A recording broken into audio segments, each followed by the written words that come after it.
Señor, pues es solo por tu misericordia, solo por tu amor, Señor, que tú nos permites estar aquí, Señor. Gracias, Señor, por tu fidelidad. Gracias, Señor, te damos por cada una de esas promesas, Señor, que, Señor, tú nos has dado, Señor, y de la cual, Señor, pues nos tomamos, Señor. Que tú estás con nosotros, que tú no nos vas a dejar, Señor. Que tú vas a permanecer fiel, aunque nosotros, Señor, seamos infieles, Señor.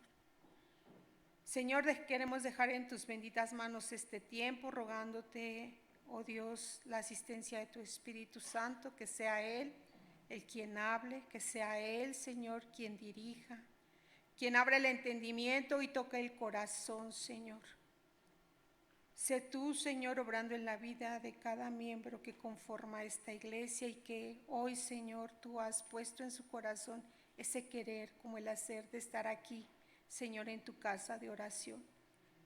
Quita toda palabra ociosa, todo aquel pensamiento, Señor, que no edifique, Señor, sino por el contrario, Señor, que sea tu palabra la que penetre hasta lo más profundo de nuestro corazón y haga la obra que tú deseas en la vida de cada uno de nosotros. Te lo pedimos y te lo rogamos en el nombre de nuestro Señor Jesucristo. Amén. Bueno, pues a manera de introducción, permítame hacer un recordatorio de lo que vimos el mes pasado acerca de este tema. Y comentamos que el verdadero discípulo es formado, es esculpido por el Divino Maestro y que su tarea fundamental antes de ir a morir a la cruz del Calvario fue formar discípulos durante 3 años, de día y de noche. Él trabajó con ellos, con sus 12 discípulos, aunque uno no se dejó, ¿verdad? ¿Sí? Porque él estaba interesado en formar verdaderos discípulos. El Señor Jesús no tenía en su mente lo del fabricante chino. Muchos, aunque sean malos. No, en la mente de Jesús no había eso. Eran pocos, pero de calidad. En la mente de Jesús estaba que todo discípulo que fuera verdadero, se multiplicara con la misma calidad con el cual había sido formado.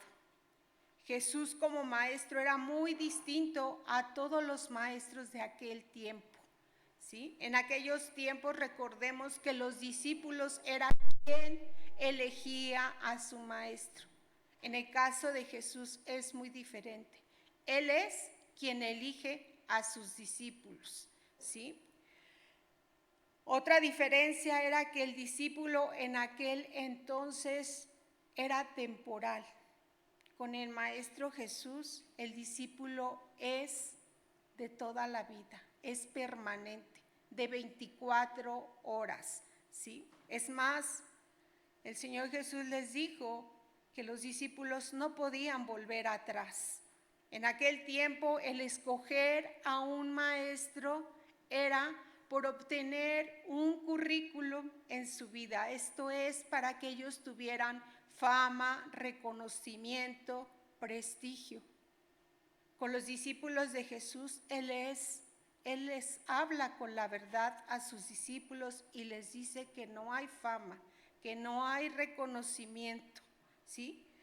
Es más, Jesús les dijo a sus discípulos, cuando ustedes hagan lo que tienen que hacer, digan que son siervos inútiles, porque hicieron lo que tenían que hacer. También Jesús dijo claramente, si a mí me han aborrecido, a ustedes también los van a aborrecer. Bienaventurados son por mi causa cuando los vituperen. Porque si usted y yo vivimos en integridad con Dios, nuestra vida lo debe de evidenciar. Porque un verdadero discípulo es muy distinto. Es como su maestro, porque ha sido esculpido, ha sido formado por las manos del divino maestro. Y es por eso que nosotros tenemos que cuidar nuestro corazón, ¿sí? Para que éste no se llene de amargura, para que éste no se vuelva rencoroso. Y el mismo Señor Jesús enseñó allí en Mateo 5:44 lo que tenemos que hacer para evitarlo. Y dice: amad a vuestros enemigos, bendecid a los que os maldicen y hacer bien a los que os aborrecen, y orar por los que os ultrajan y os persiguen. Es así como nosotros debemos de guardar nuestro corazón, amando a nuestros enemigos, bendiciendo a los que nos maldicen. ¿Y por qué quiere el Señor que hagamos esto? Por dos razones, hermanos. Y la primera es para no vivir en amargura y no tener rencor. Y número dos, porque Él quiere que usted y yo marquemos diferencia, y no por nosotros mismos, sino por lo que Él está haciendo en nuestra vida. Un ejemplo de ello lo vimos en la vida del apóstol Pedro. Él tuvo una experiencia tremenda. Recordemos que él negó al Señor Jesús. Él era impetuoso. Este hombre fue formado y forjado por el martillo y el cincel del escultor divino.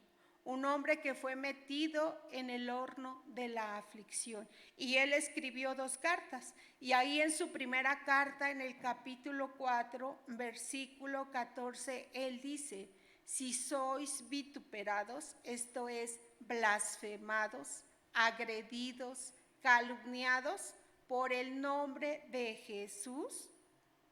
Y aquí resalto por el nombre de Cristo. Y esto significa que por vivir como Dios pide que vivamos, ustedes y yo vamos a ser bienaventurados, porque el glorioso Espíritu de Dios reposa sobre vosotros. Ciertamente de parte de ellos Él es blasfemado, pero por vosotros es glorificado. Y esto significa que Dios es respetado, que Dios es honrado, que Dios es glorificado cuando ustedes y yo vivimos y nos comportamos como verdaderos discípulos. Luego continúa con el versículo 15. Así que ninguno de vosotros padezca como homicida o ladrón o malhechor o por entremeterse en lo ajeno. Es decir, que en la mente de Jesús, en la enseñanza del cristianismo, no cabe, ¿sí?, que un discípulo esté metido en barrientos porque robó o porque mató a alguno. Y luego continúa el versículo 16. Pero si alguno padece como cristiano, y bueno, aquí la palabra cristiano pues ya no tiene mucho sentido, no tiene significado si lo comparamos con la connotación que se tenía en aquellos tiempos de Jesús, ¿sí? Porque recordemos que en los tiempos de la primera iglesia a los discípulos se les llamó cristianos. Pero este vocablo era una palabra de ofensa, era una palabra peyorativa, era una palabra que calumniaban. Entonces la gente, pues de alguna manera, identificaba muy fácilmente a los que eran discípulos de Cristo. Ahora le pregunto, ¿por qué creen que los identificaban fácilmente? ¿Porque traían su Biblia debajo del brazo? ¿O porque iban a los conciertos? No, hermanos, no. Los identificaban por su manera de vivir. Por eso es que los identificaba. Y ahí, bueno, pues reitero, esta palabra era peyorativa, era ofensiva para ellos cuando les decían, ahí va un cristianito, ¿verdad? Pero por eso es que hoy ha perdido todo sentido esta palabra, porque hoy en día difícilmente se puede distinguir a un verdadero discípulo. Por eso Pedro dijo, si alguno padece como cristiano, no se avergüence, no tenga temor, sino glorifique a Dios por ello. Entonces, ¿cuál era el objetivo del Señor Jesús? pues que sus discípulos se distinguieran por ser como Él es, ¿sí? Él mismo lo dijo ahí en Mateo 10:25. Bástale al discípulo ser como su maestro y al siervo como su Señor. Entonces nuestra meta, ¿sí?, como discípulos del Señor debe de ser como el maestro, ¿sí?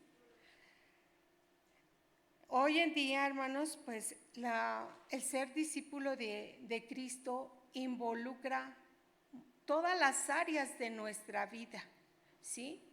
Y pues ahí es donde empiezan los problemas, ¿verdad?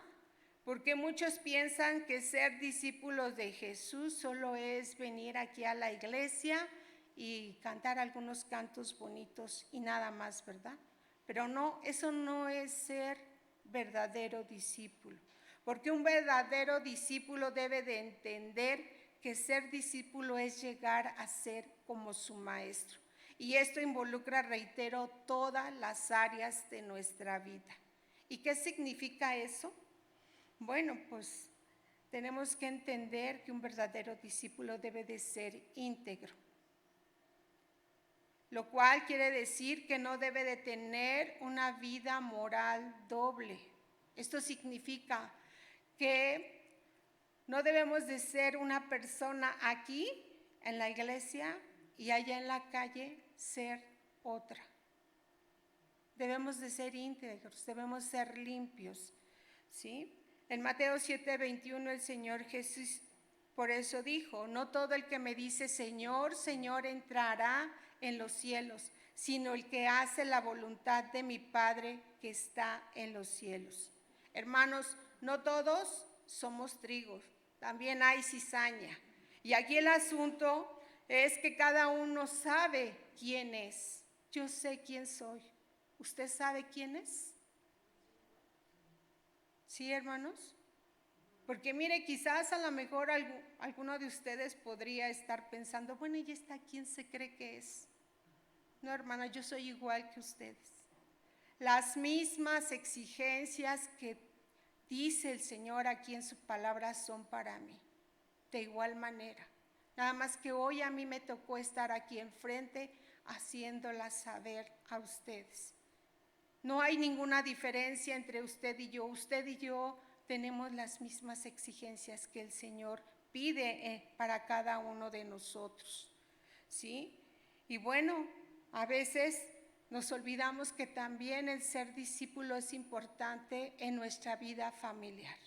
Y quizás algunos podrán decir, ¿a poco también en nuestra vida familiar ahí tenemos que ser cristianos? Sí, hermanos.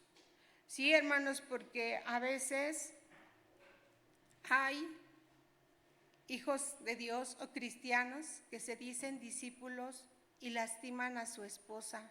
No hablemos físicamente, sino también verbalmente.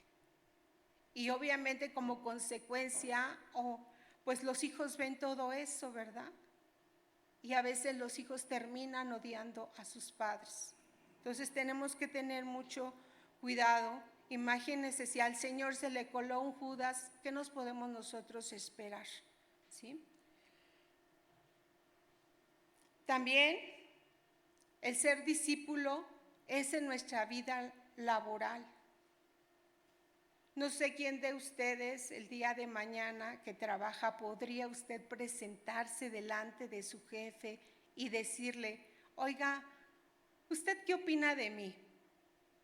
Yo no sé si usted se atrevería a hacerlo, porque hay quienes no se atreven, hermanos, porque saben su condición, saben su manera de ser, su comportamiento ahí en su vida laboral. Y qué decir ya también de nuestra economía, ahí ya no entramos, hermanos, ¿sí? Pero hay quienes dicen, ¿verdad? Yo tengo 20 años aquí creyendo, pero a veces la vida de esas personas no evidencian realmente esos 20 años. ¿O qué decir de aquellas personas que dicen, yo tengo 15 años sirviendo a Dios? Que ya a veces hasta piensa que su voz ya hasta le sale espiritual. Hermanos, yo creo que cada uno de nosotros sabe la condición en la cual estamos delante de Dios. Hermanos, Dios sigue tratando con nuestras vidas. Él sigue dando martillazos con el cincel de tal manera que esta iglesia siga siendo formada a la imagen de Jesús.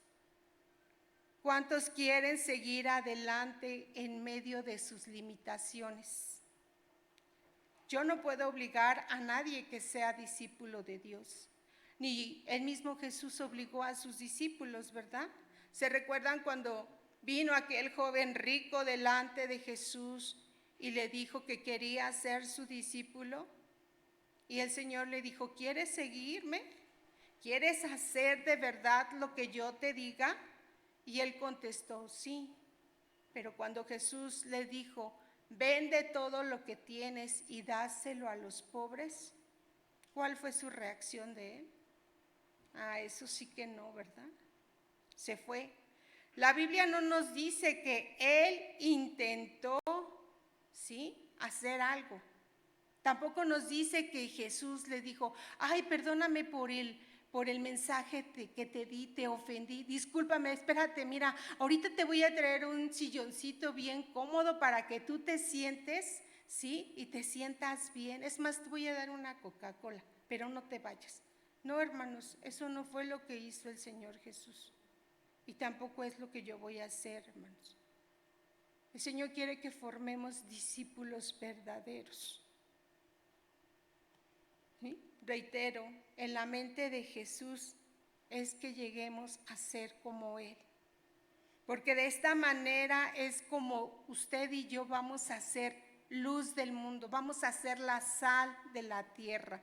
Y esto, pues obviamente nos involucra a todos y en cada una de las áreas de nuestra vida tenemos que vivir como Jesús está demandando. Sin embargo, ahora yo le pregunto, ¿usted es simpatizante de Jesús o es discípulo de Jesús? Medite en esta pregunta. Entre tanto, le voy a comentar una anécdota que sucede en todas las iglesias. Se le acerca una mujer al pastor y le dice, oiga, pastor, necesito por favor que me ayude, necesito un consejo de usted. Fíjese que mi hijo anda con una chica que no es cristiana. Obviamente la típica historia, ¿verdad? Entonces el pastor le pregunta a esta mujer, oiga, ¿y su hijo es cristiano? A lo cual la mujer le contesta, no, es simpatizante nada más. Ok, es simpatizante. Entonces reitero esta pregunta, ¿somos simpatizantes de Jesús o somos verdaderos discípulos de Jesús? Porque hermanos, cuando nosotros leemos los evangelios, la palabra de Dios, ahí nos podemos ver, ¿verdad? ¿Cuánta multitud no seguía a Jesús? ¿Y por qué la seguía? Podemos, exactamente, porque la alimentaba, ¿verdad? Y esa misma multitud fue la que le recibió cuando él entró ahí a Jerusalén montado en un burrito, ¿verdad? Que le decían, Hosana al Hijo de Dios. Pero también esa multitud fue cuando Jesús estaba frente a Pilatos y le dijo y preguntó Pilatos, ¿a quién suelto, a Jesús o a Barrabás? Esa multitud contestó, a Barrabás. Y también preguntó, ¿y qué hago con Jesús? Esa multitud dijo, crucifícale. Esos son los que vienen a buscar solamente sus deseos. Esos son los que vienen a buscar solamente el alimento, la prosperidad y la bendición. Esos no son discípulos. Insisto con la pregunta, ¿usted es simpatizante o es discípulo de Jesús? ¿Cuántos discípulos verdaderos habrá aquí? No lo sé, pero Dios sí lo sabe, ¿sí? Dios lo sabe y Él en su misma palabra nos dice que Él cuida de sus discípulos. Él les dijo a sus discípulos, vengan, vengan, ustedes necesitan descansar porque hemos trabajado mucho. En otra ocasión dice que también les habló con parábolas.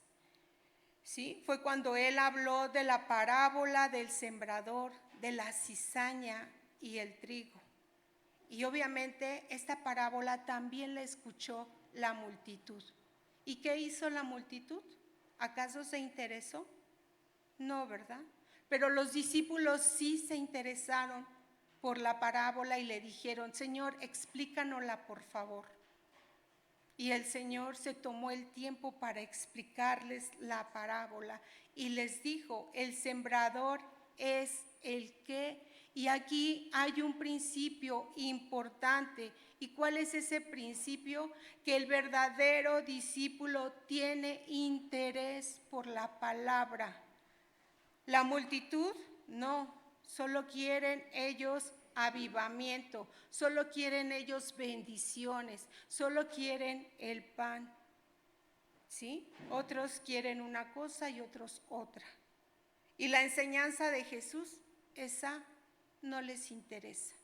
Bueno, a lo mejor a algunos les puede decir que sí les interesa, pero nada más poquito, ¿verdad? Y luego dice que los atrajo y les dijo, esta es la explicación. Y obviamente el Señor Jesús les explicó la parábola. Ellos la atendieron, ¿sí? Y también aquí hay otro principio más que dice la Biblia, ¿sí? Cuando dice que la palabra solamente es revelada para sus discípulos, para los hijos de Dios, para el que ama a Dios. Pablo lo puso de la siguiente manera. Él dijo, cosas que ojos no vio y oído yo, ni han subido al corazón del hombre, son las cosas que Dios tiene preparadas. ¿Para quién? ¿Para la multitud? No, es para los que aman a Dios.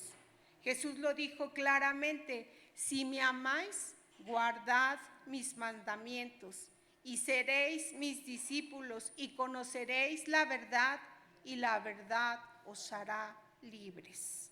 Finalmente se acercan sus discípulos con Jesús en una ocasión y les dicen, Señor, enséñanos a orar. Y Jesús les dijo, sí, vengan, vamos a orar. Ustedes van a orar así y les enseña una oración. ¿Quién de ustedes no se sabe esa oración? Yo creo que la mayoría de nosotros no la sabemos. Es la oración más famosa. Es la escritura más conocida, ¿sí?, en todo el mundo. Es el Padre Nuestro. Y supongo que usted se la sabe, porque quizás la ha repetido un sinfín de veces. Y le pregunto, ¿usted cuando la repetía, entendía lo que decía? Porque yo creo que quizás a muchos no se la han explicado. No saben lo que quiere decir esa oración, pero más sin en cambio sí le dijeron, si tú la repites más de 50 veces, vas a ganar algo con Dios, ¿sí? Y qué triste es repetirla sin saber lo que significa, ¿no lo cree? Le voy a invitar a que me acompañe y que podamos leer. Si usted se la sabe, pues obviamente la va usted a repetir. El Padre Nuestro. Este se encuentra en el Mateo, capítulo 6, versículos del 9 al 13. Sí, vamos a repetir. Dice así la palabra de Dios. Vosotros pues oraréis así. Padre nuestro que estás en los cielos, santificado sea tu nombre. Venga tu reino. Hágase su voluntad como en el cielo, así también en la tierra. El pan nuestro de cada día, dánoslo hoy. Y perdona nuestras deudas, como también nosotros perdonamos a nuestros deudores. Y no nos metas en tentación, mas líbranos del mal, porque tuyo es el reino, el poder y la gloria, por todos los siglos. Amén. Ahora, si me permite, se la voy a explicar en menos de 5 minutos. Dice el versículo 9, vosotros pues oraréis así: Padre nuestro que estás en los cielos. Discípulo, ¿reconoces que Dios es el Altísimo? ¿Sí? Reconoce, discípulo, que no eres igual a Él, que no estamos a la misma altura, que Él está sobre todo. ¿Pero qué enseñan los falsos maestros de hoy? Dile a Dios que Él aquí dice en su palabra. Es más, restriégale en su cara este pasaje y Él está obligado a hacer o a darte lo que tú pides, ¿sí? Y eso, hermanos, lo único que indica es que usted se está poniendo a la altura de Dios, al mismo nivel. Y peor a aquellos disque maestros que cuentan hasta 3 cuando van a hacer un milagro. No sé si usted lo ha visto, ¿no? Que le dice a la de 3, 1, 2 y ahora, ¿no?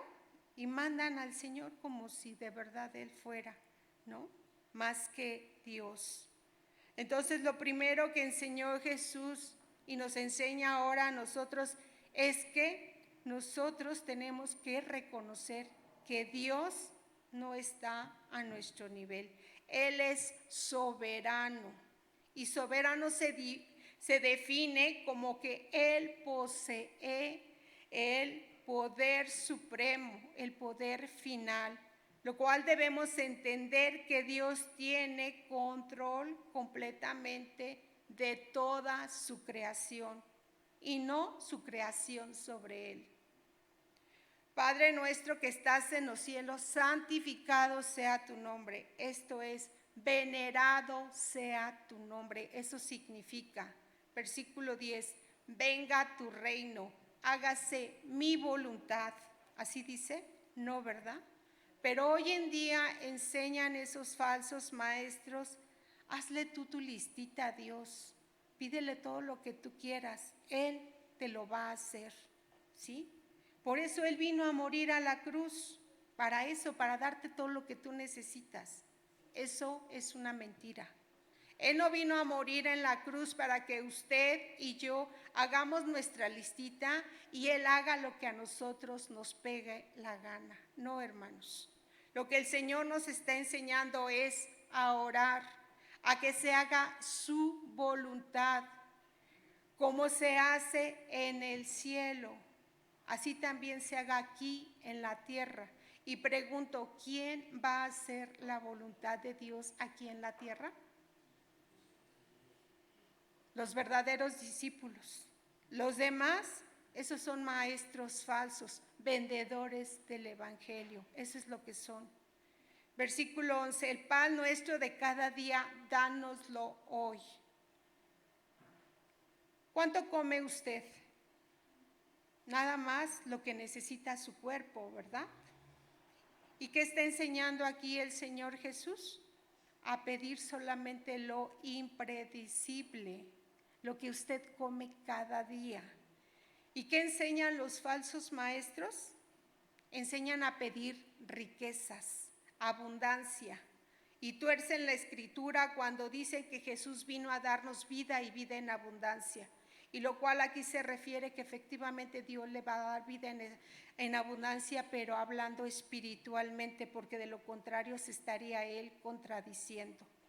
Porque cuando uno dice, oren el pan nuestro de cada día, con eso me conformo, con eso estoy contento. ¿Y qué dicen los falsos maestros? Eso es tener una mentalidad mediocre. Y aquí podríamos preguntarnos entonces, ¿el mediocre era Jesús? Lo cual comprueba que las enseñanzas de muchos hoy en día son contrarios a lo que nos enseña la palabra de Dios. Cualquiera que diga que no es verdad es alguien que de plano no ha nacido de nuevo. Pero para mí es claro, no sé para el discípulo de Jesús si le está quedando claro. También Él nos enseña a perdonar, versículo 22, y perdona nuestras deudas como también nosotros perdonamos a nuestros deudores. Le pregunto, ¿usted perdona al que ofende? Porque si usted perdona, es usted un verdadero discípulo. Versículo 13, no nos metas en tentación, mas líbranos del mal. Es decir, ayúdanos, Señor, en medio de la tentación. No nos dejes caer, líbranos del mal. Santiago, capítulo 4, versículo 7 dice, someteos pues a Dios, resistir al diablo y huirá de vosotros. ¿Cómo entonces se resiste al diablo? ¿Sabe cómo? Viviendo como verdaderos discípulos. Así como cuando Jesús estuvo ahí en el desierto y fue tentado también por Satanás. Él le dijo que él le iba a dar todos los reinos y él se postraba delante de él, pero Jesús le contesta y le dijo, escrito estás, solo a tu Dios servirás y a él adorarás. Cuando un verdadero discípulo camina en obediencia con Dios, lee la palabra de Dios, sabe acomodarla en el contexto correcto. Mi hermano, cuando usted hace eso, el diablo va a huir. Va a volver a regresar, sí, y lo va a tentar, pero aquí el Señor Jesús nos está diciendo, simplemente pídemelo.